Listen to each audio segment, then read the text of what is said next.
2006ko udazkenean, negoziazio politiko garrantzitsuak egin zituzten Azpeitian, hemen, Loiola auzoan, EAJak, Batasunak eta PSek irailaren 20tik azaroaren 15 bitartean jardun zuten negoziatzen, eta Imanol Murua Uria kazetariak elkarrizketa saio haiei buruzko liburua argitaratu du, Loiolako egiak izenekoa, elkarrek eta berriak argitaratu dute, eta elkarrizketa saio haien helburua euskal gatazka politikoa konponbidean jartzea zen.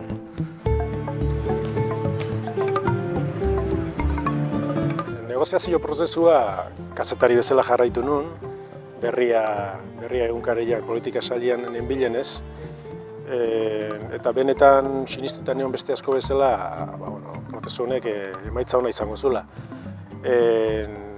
Porrot egin zunean, jende asko bezala jakin mina handia egin gelditu nintzen Loiolan eta prozesuan oroar zer demontre gertatu zen, eta jakin min horren ondorioz edo hasi nintzen liburu honen posibilitatea pentsatzen.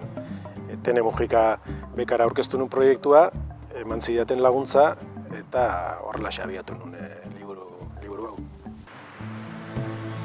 Elkarrizketa politiko haiek Loiolako basilika ondoko eraikin batean egin zituzten, Arrupe etxean, jesuiten eraikina da, eta hain zuzen ere horratzean ikusten den etxea da.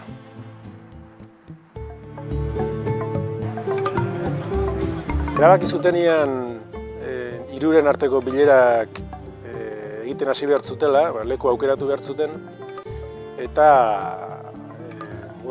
garbi zegoen diskrezioz egin beharreko lana zala, eta solaskidek kontatu dutenez, diskrezioarekin jokatzeko Eliza lagun ona edo lagun ontzat daukate politikari hauek, eta beraz batetik horregatik jo zuten Loiolara, eta bestetik gainera bazeukaten pentsatuta akordioa lortu ezkeo, akordio horrek aldi batez behintzat sekretu izan beharko zuela, eta akordio hori gordeko zuena Vatikanoa edo izan zitekela.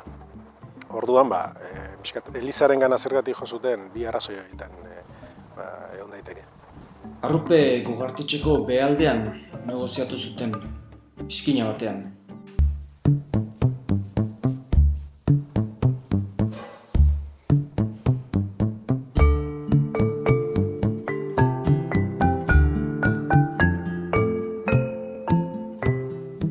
Loiolako negoziazioen bilera gela hauxe zen. Hemen mahaiak bat bezala jarrita eukitze zituzten, eta hemen lehioari begira Eusko Alderdi Jeltzalekoak eseritzen ziren, haien eskubitan Alderdi Sozialistako ordezkariak, eta hor ezkerretan Batasunako ordezkariak, moderatzaileek eta ez zegoen, beraz horrela egiten zituzten bilerak, batzuk ordenadore portatilea ere ekartzen zuten, bintzate Eusko Alderdi Jeltzalekoek eta Batasunak, Rufi Etxeberriak eta Urkulluk normalian. EAJtik Josu Jon Imaz Euskadi Buru Batzarreko orduko presidentea eta Inigo Urkullu garaiko Bizkaiko Buru Batzarreko lehendakaria izan ziren Loiolako mahaian. Batasunetik Rufi Etxeberria, Arnaldo Otegi Mahai Nazionaleko bozeramailea eta Olatz Dañobeitia hasieran, eta honen ordezkero Arantza Santesteban. PSetik Rodolfo Ares sozialisten orduko antolakuntza idazkaria eta Jesus Egiguren presidentea. Behin honen partez, Jose Antonio Pastor joan zen. Bilera gelatika, kortina ireki ezkeo, basilika bertatik bertara ikusiko lukete. Ez dut uste kortina irekitzen zutenik, ze bestela kanpokoek ere behaiek ikusiko zituzten, da diskrezioaren behar horretan. Beti itxita egongo zen. Gainera, kuriosidade bezala, hor bertan Loiola herri irratiaren egoitza ere badago, metro gutxitara, kazetariak, baina kazetariak ere despistatuta eduki dituzten. Negoziatzaileak Arrupe etxeko itxitura barruraino kotxe sartzen zian, ez? Hemendik etortzen zian, delegazio bakoitza bere kotxean, eta esi metaliko hau kotxez pasa, kotxetik jetxi gabe, eta honeaino sartzen zian, eta lau pausotan atzeko beste ate batetik sartzen zian bilera geletara.